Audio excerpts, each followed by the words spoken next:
رسول اللہ صلی اللہ علیہ وسلم نے فرمایا، پریشانی کے وقت یہ 3 دعائیں بار بار پڑھا کریں۔ بسم اللہ الرحمن الرحیم، لا الہ الا اللہ العظیم الحلیم، لا الہ الا اللہ رب السماوات و رب الارض و رب العرش العظیم۔ اللہ کے سوا کوئی معبود برحق نہیں جو بہت عظمت والا اور بردبار ہے۔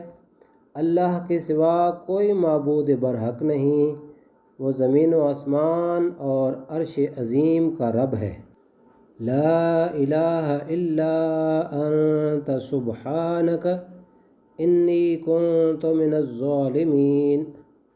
الہی تیرے سوا کوئی الہ نہیں، تو پاک ہے، بے شک میں ہی قصوروار ہوں۔ اللہ اللہ ربی لا اشرک بہ شیئا۔ اللہ، صرف اللہ ہی میرا رب ہے، میں اس کے ساتھ کسی کو شریک نہیں کرتا۔ برحمتک یا ارحم الراحمین۔